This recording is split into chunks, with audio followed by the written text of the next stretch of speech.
Thank you, Dr. Chakravarti, for giving me this opportunity, and obviously AIS for selecting our IC. Well, I will be speaking on the management of complex diabetic TRDs, how we go ahead. We'll start with the simpler cases.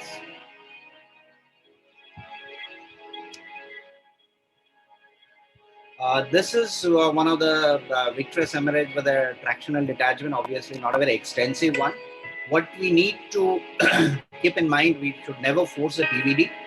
And there are different techniques of membrane removal. It might be segmentation, delamination, or a peeling. The peeling can be through a forceps, picks, or a spatula.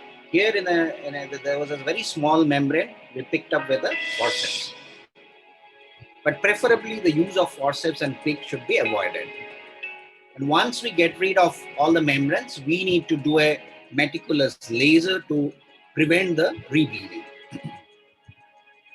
Now, coming to the next case, why we don't like to use the forceps. This is an example. This is vitreous hemorrhage along with the fractional retinal detachment.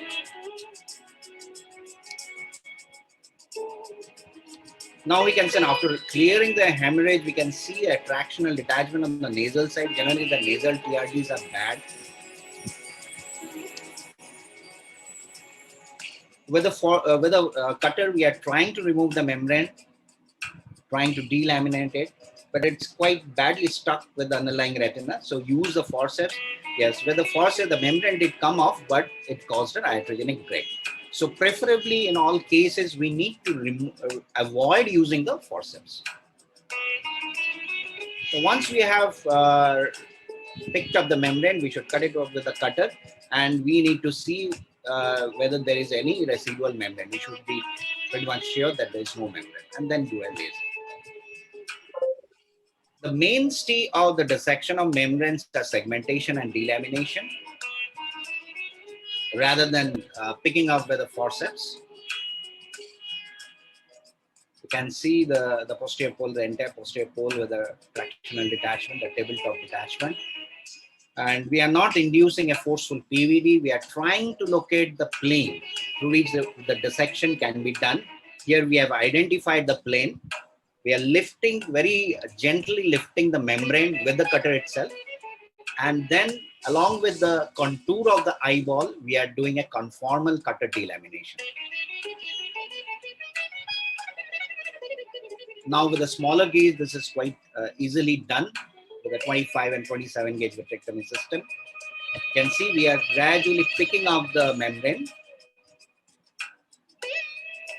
And so once we are sure that it is quite,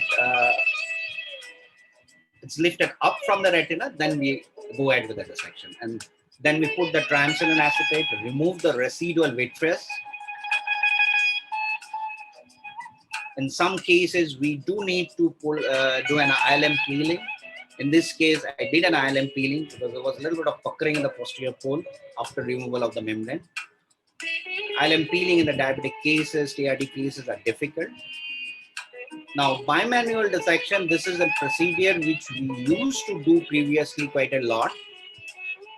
Nowadays, with the development of the newer innovative instrumentation and smaller gauge system, we can do without a bimanual dissection.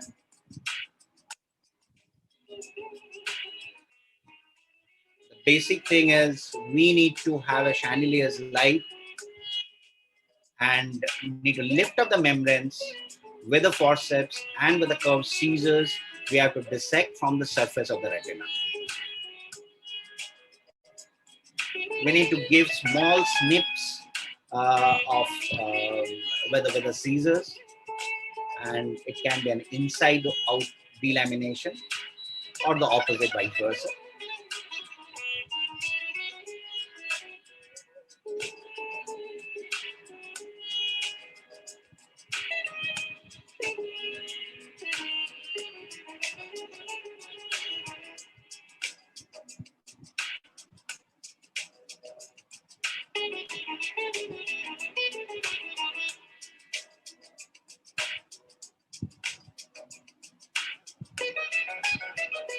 once we have removed the entire membrane, removed by the cutter,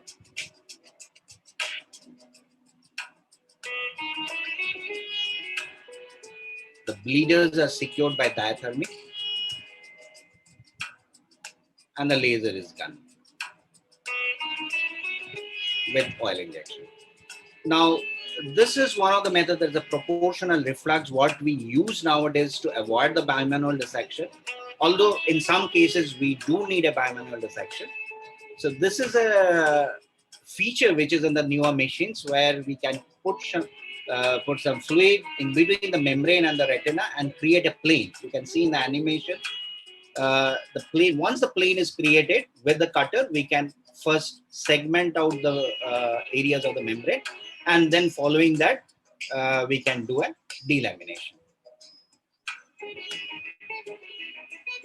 Here you can see the plane has been created, the cutter is insinuated inside the membrane, under the membrane, and then it is cut and segmented.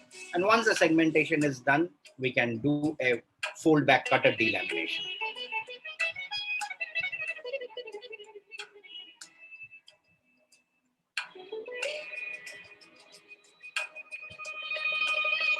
Now, once we get rid of all the membranes, the bleeders are secured with the diathermy, and then a laser is done. Coming to another scenario, the last scenario, it's a combined retinal detachment, fractional detachment leading to a rig. So dealing with the combined detachments are very difficult at times. We need to be very careful in trimming in performing the vitrectomy, because forceful PVD is it should be avoided. You can see the posterior highlight is very thickly attached, strongly attached with underneath. This is the last video, and then you mark the breaks, put some PFCL to stabilize the posterior pole so that we can do the peripheral vitrectomy.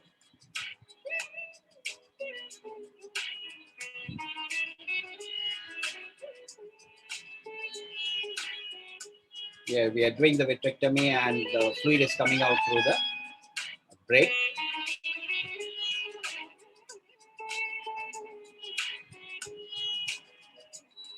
Taking off the PFCL and then draining as an regmetrogenous RD. Obviously, the laser should be done around the breaks as well as the PRP should be done because it's a diabetic case.